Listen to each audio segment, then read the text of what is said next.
तो ये सभी स्टॉक्स जिन पर आज नजरें रहेंगी, लेकिन इन पर आगे और डिटेल में बातचीत करेंगे। हालांकि ध्यान रखिएगा, आज पूरे क्रिसमस चीयर में आपको हमारी स्क्रीन दिखाई देगी।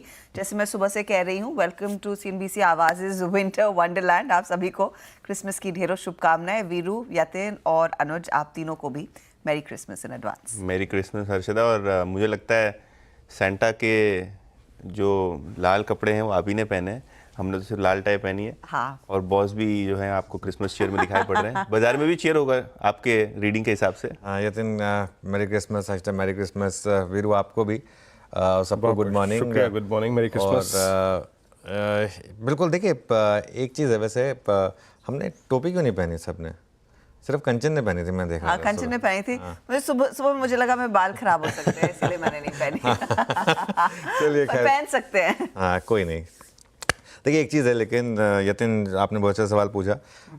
कल फाइनली डेटा देखकर लगा कि एक मुसीबत टली, FIS छुट्टी पर गए। और ये मतलब जो हम एक्सपेक्ट कर रहे थे कि फाइनली वो हो, कल हुआ वो। और मैं नंबर के साथ आपको बता रहा हूँ, ऐसा नहीं है कि अपने मन से कह रहा हूँ। कल FIS के वॉल्यूम्स, और मैं कैश मार्केट की बात कर रहा हूँ, कल FIS के वॉल्यूम्स फ्राइडे के मुकाबले 75% कम थे। जी हाँ, ऑलमोस्ट 25% पर आगे थे। पहली प्लेट पे वापस आए। 75% कुल मिलाकर कल FIS के वॉल्यूम्स जो हैं वो कम रहे FIS के। और ग्रॉस वॉल्यूम जो होता है FIS का, मतलब बाय प्लस सेल, अगर उन दोनों को आप मिला दो तो कल FIS का ओवरऑल नंबर था 17,500 करोड़। और कल बहुत टाइम के बाद DIS का ये नंबर एक्चुअली FIS से ज़्यादा था। तो कल DIS ने ज़्यादा पार्टिसिपेट किया बल्कि FIS के। Just to put things in perspective, Friday का, मैं बहुत पुराना डेटा नहीं ले रहा हूँ, फ्राइडे और मंडे को कंपेयर कर रहा हूँ। फ्राइडे का डेटा था 64,000 करोड़ FIS का। फ्राइडे को FIS के ग्रॉस वॉल्यूम थे 64,000 करोड़ के, कल FIS के ग्रॉस वॉल्यूम थे 17,000 करोड़ के। तो कुल मिलाकर सीधा सीधा सिर्फ 25% पर आ गए हम।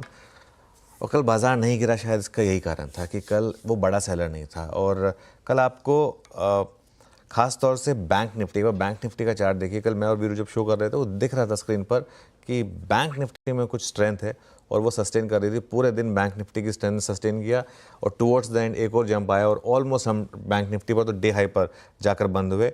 और काफ़ी दिनों के बाद HDFC बैंक डे हाई पर बंद हुआ। इनफैक्ट कल HDFC बैंक सुबह से लग रहा था कि वो कुछ कंट्रीब्यूशन के मूड में है, और देखिए ऑलमोस्ट डे हाई पर बंद हुआ। 1806 का हाई था, 1801 पर HDFC बैंक बंद हुआ।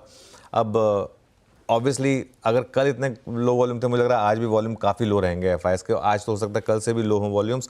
कल क्रिसमस की छुट्टी है और थर्सडे को बॉक्सिंग डे है। तो काफ़ी FIS के लिए बॉक्सिंग डे भी छुट्टी होती है, काफ़ी ग्लोबल मार्केट के लिए बॉक्सिंग डे भी छुट्टी होती है। हमारा तो मूड माहौल वैसे ही ख़राब हो चुका है। इस बार 3 छुट्टियाँ मारी गई हैं। पहले तो 26 जनवरी की छुट्टी, बजट सैटरडे को है, उस दिन भी मार्केट खुला होगा, कल न्यूज़ आ गई। इस बार दशहरा भी 2 अक्टूबर को पड़ रहा है। तो मतलब इस बार छुट्टियों का थोड़ा लिटरली अकाल पड़ने वाला है हमारे पास। लेकिन FIS को ऐसी कोई दिक्कत नहीं है। तो कई FIS थर्सडे को ही बंद होंगे, लेकिन थर्सडे को बस एक चीज़ है, मंथली एक्सपायरी है, तो उसका एक वॉलेटिलिटी फैक्टर भले ही हो सकता है। लेकिन मेरा ये मानना है कि यहाँ से लेके अब 3 जनवरी तक लोग छुट्टी पर रहेंगे और उसके बाद 4th और 5th को वीकेंड है। 6 से वापस मार्केट में वॉल्यूम्स पिकअप होंगे। तो यहाँ से लेके 6 तक जो भी हो, उसको कोई ट्रेंड ना समझें आप।